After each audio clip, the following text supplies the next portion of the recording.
Several years ago, the Dark Dragon, youngest of the divine dragon gods, wreaked havoc across the world. The plot was ultimately thwarted through the efforts of a sole ninja. However, the Dark Dragon's husk remained, and from this husk fell an endless downpour of cursed rain. The abandoned Tokyo continues its struggle against chaos to this day. Infiltrated the facility. Commencing mission.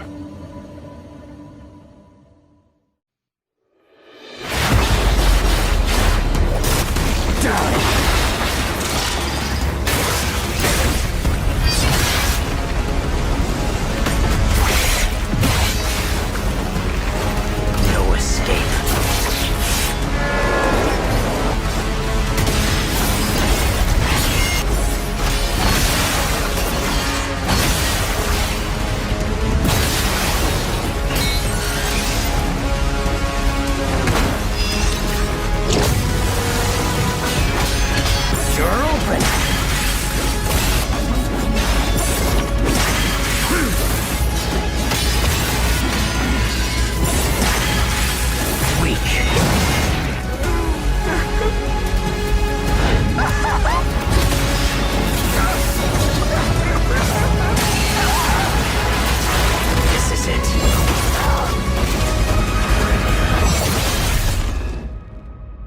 Hayabusa. Whatever your clan is plotting, it ends here.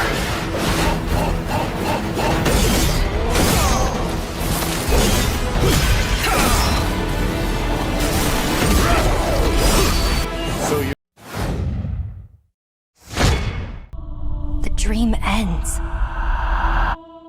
Is this really just a dream? My only hope lies with you.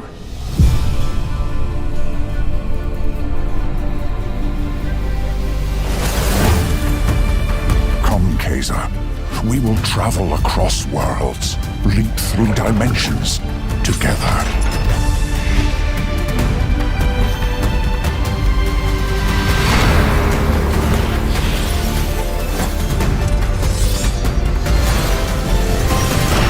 I see great power within you, a destiny waiting to be fulfilled.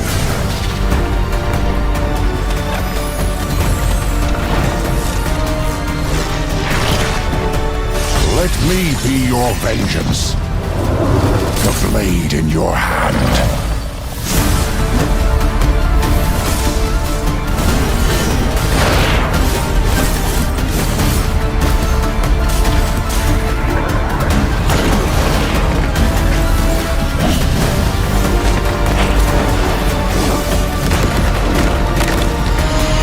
Never wanted to be a hero.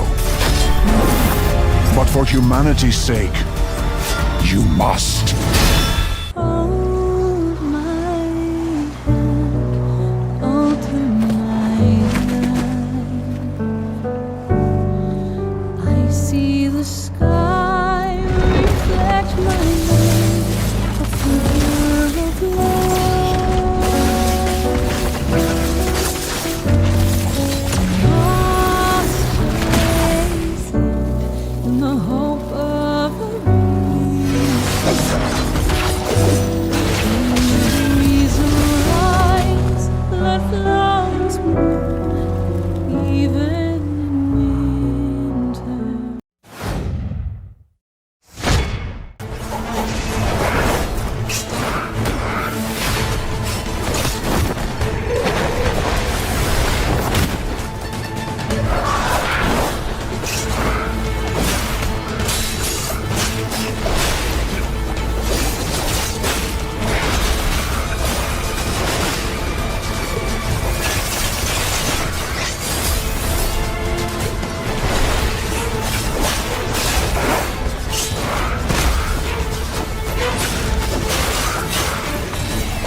whatnot. So obviously there's a reason why they're called Hollow Walkers, and there's different types of them and different kind of tiers of strength and powers. But when you're facing pretty much the biggest threats in the game, it's what we call like a dual entity. So it's like a Hollow Walker has a haze inside of it. So it's when the haze is present. I'm not gonna get into the details right away of what the haze represents. It's all part of the lore and what you will figure out in the game.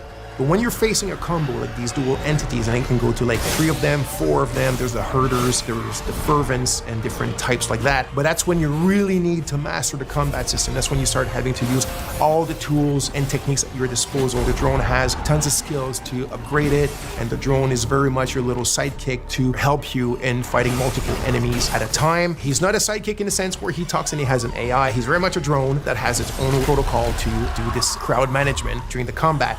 So you have your different weapons, you have your limbic skills, attack to weapons, which is basically you consider as your magic, even though in the game it's not considered magic, there's kind of like a scientific base to them. But that's when you really need to master all the little subtleties of the combat system, use all the tools in your arsenal and at your disposition, and get in the melee with these kind of dual or triple or quadruple entities, and being able to manage them and be victorious. It's in Akasa Marshes. It's quite a ways from here. So one of the tools that we're providing you to still kind of help you a bit and manage this 1-1 kind of like knowledge ratio is your data pad. Think of it as a bit your investigation wall, if you want, but in a digital 90s format. So your clues, your leads, the important people that are related to your investigation, trying to find your parents and a lot more eventually, are all stored here. They're linked together by the relationships, and now it's up to you to go and investigate about them.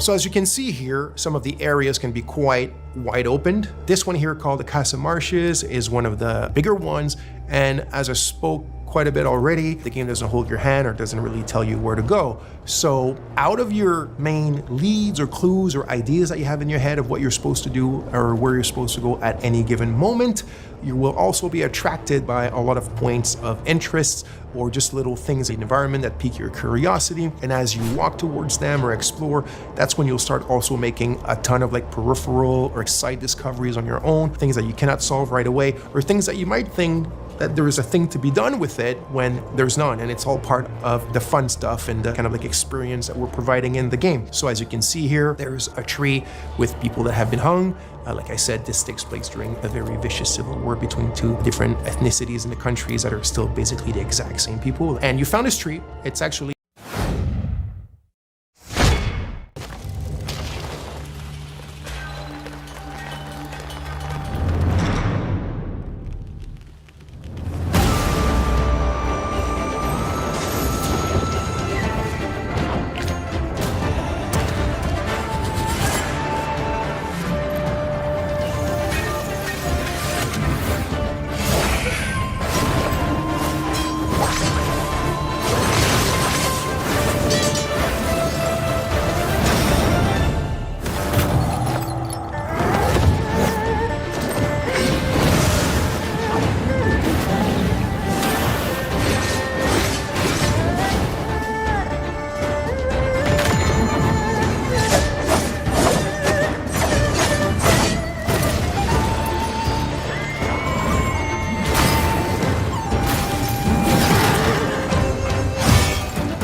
scaly vermin.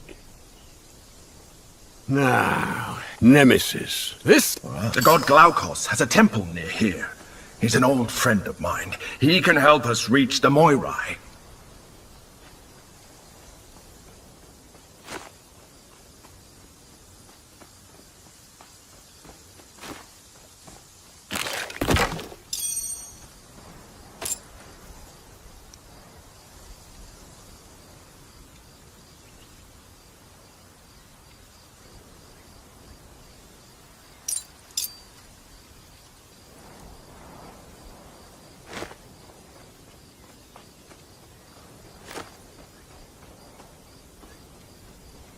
The Great Dam.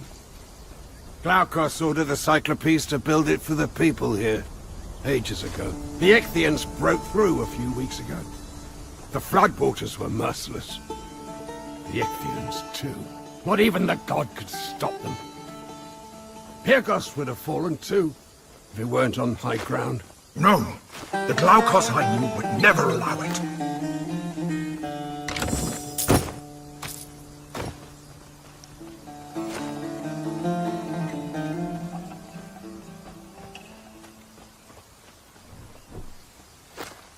Curses! The Ichthians must have gotten there.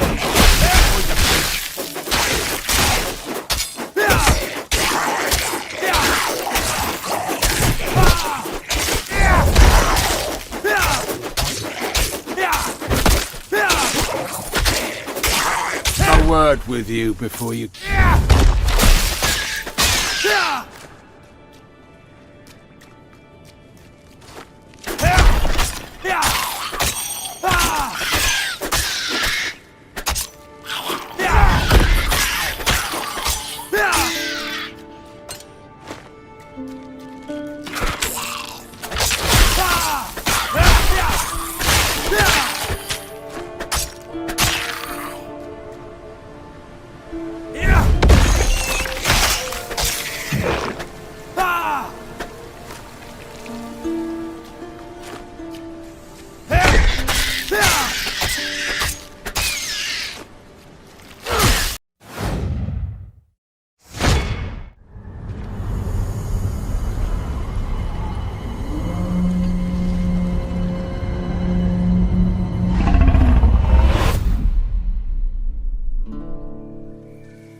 The era of unending peace is past. It is now time for we wolves of war to awaken. Affix your eyes forward, lest you overlook the traces. Keep your ear to the ground, lest you lose the trail. We are the shield that shall not break! We are the sword that shall not bend! O God of steel and fury, give us flesh to hunt! From blood and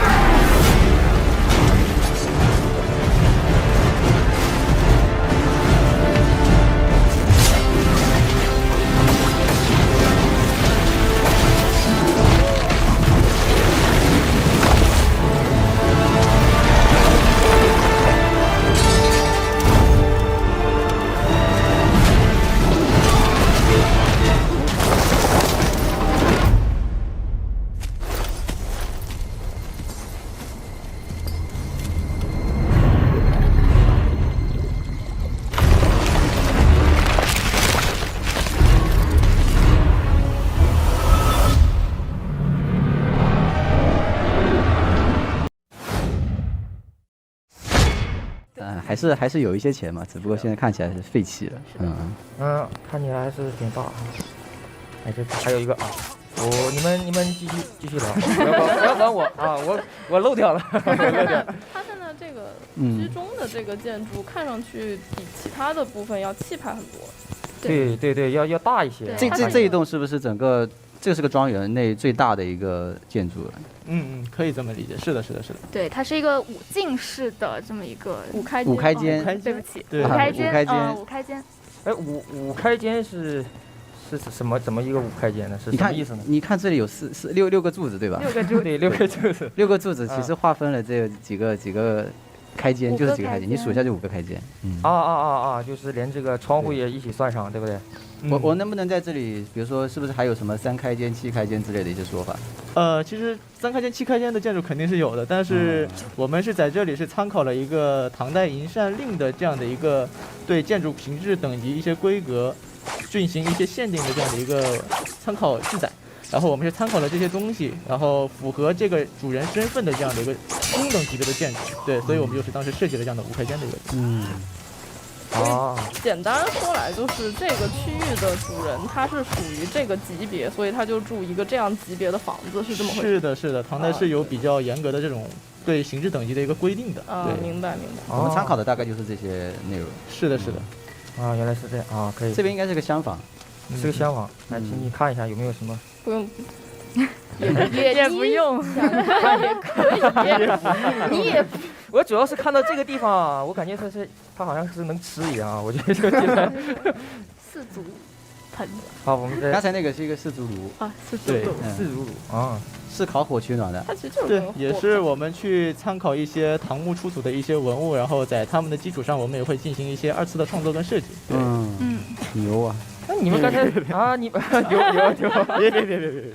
哎，你们刚才又说不是中等的，我觉得这个他们家还挺有钱。你看这个地方还有个院子什么的。对，它这个是什么？是一个什么样的一个建筑呢？有没有什么说法？对，它其实是一个中国传统的古典园林的设计手法。对，像去打造一些一步一景的这么一个空间感。思思老师。是的，我们。